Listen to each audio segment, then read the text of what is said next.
ఓకేనా sir. Sir ఒక్క నిమిషం. మీరు వెళ్ళిపోండి, చూసుకోండి. Okay sir. చెప్పండి.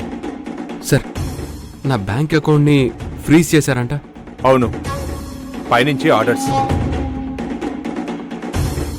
మీ కేసు క్లియర్ అయ్యే వరకు అది అలా ఫ్రీజ్ అయి ఉండాలంట. రూల్స్ సార్, అలాగే ఉంటాయి మరి. సార్ నేను డాక్టర్ని, ఏదో దేశద్రోహిని ట్రీట్ చేసినట్టు రూల్స్ అంటూ మాట్లాడతారేంటి? నాకు ఒక ఫ్యామిలీ ఉంది సార్, వాళ్ళని వదిలి నేను ఎక్కడికి పారిపోను. ఆల్రెడీ నేను చెయ్యని తప్పుకి ఎంతో బాధను అనుభవిస్తున్నాను. ఇప్పుడు మీరు ఇలాంటివి చేస్తూ నన్ను ఇంకా మానసికంగా హింసించాలని చూడకండి సార్. దయచేసి ఫ్రీజ్ చేసిన అకౌంట్ని రిలీజ్ చేయండి సార్.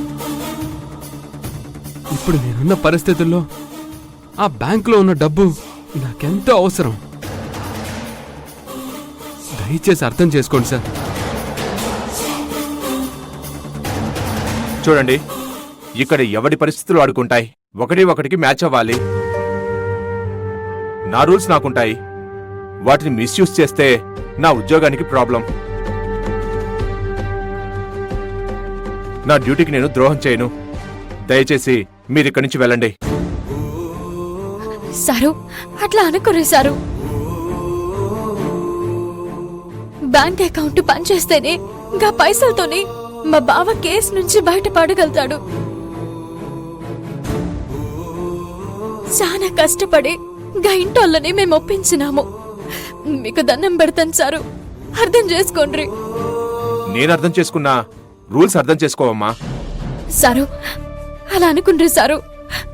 మా బావకి తప్పు చేయలేదు.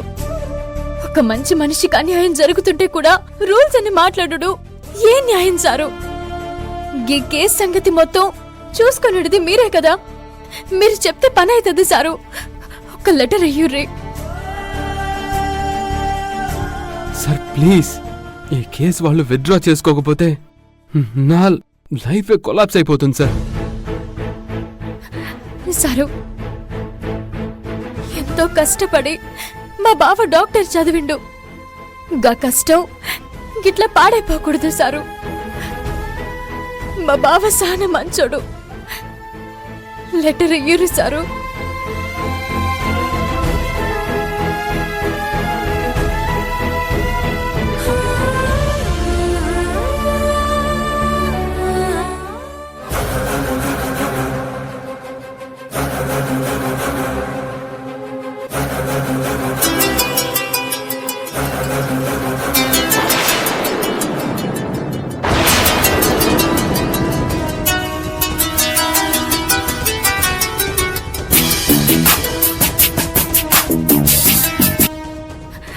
సారు,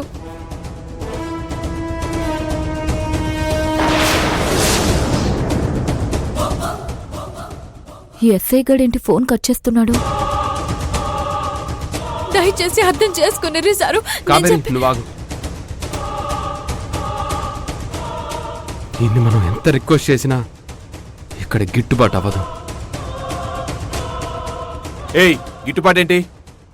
నా అకౌంట్ ఫ్రీజ్ చేయమని తమరికొచ్చిన ఆర్డర్స్ ఏ పైనుంచో నాకిప్పుడు అర్థమైంది.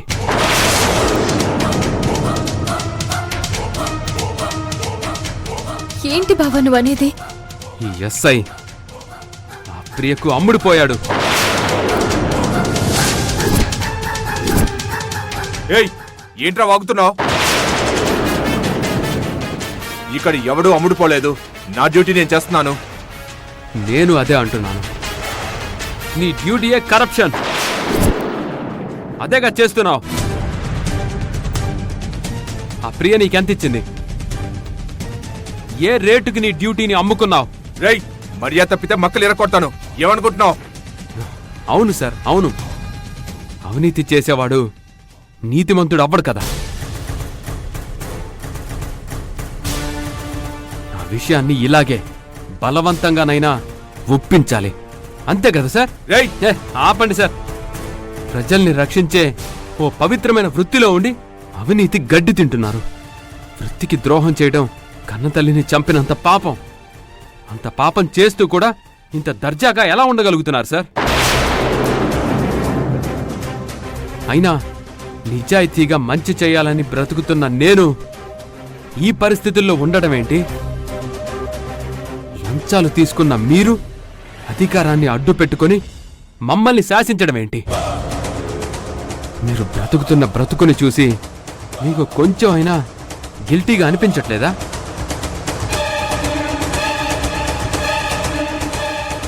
నేను మిమ్మల్ని ఇంత రిక్వెస్ట్ చేస్తున్నానే, ఇది నేను కేసు నుంచి తప్పించుకొని ఏదో చేద్దామని కాదు సార్.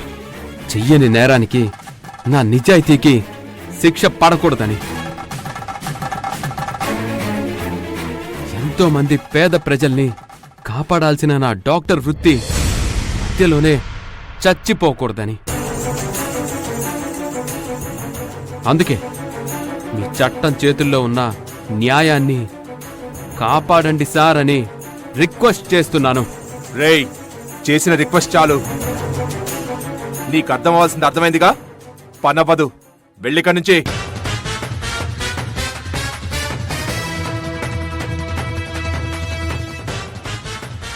కొంచెమైనా సిగ్గు అనిపించట్లేదా నీకు? రేయ్, ఏంట్రా వాగుతున్నావు? ఏంటి?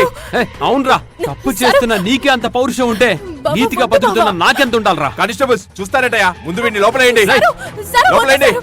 తీసుకెళ్ళండి. సారు, రేయ్, బావా, ఆగు బావా. చేస్తున్న ఈ పాపం ఊరికే పోదు. ఇలా బ్రతికే ప్రతి ఒక్కడు బావా. ఏదో ఒక రోజు శిక్ష అనుభవించి తీరాలరా.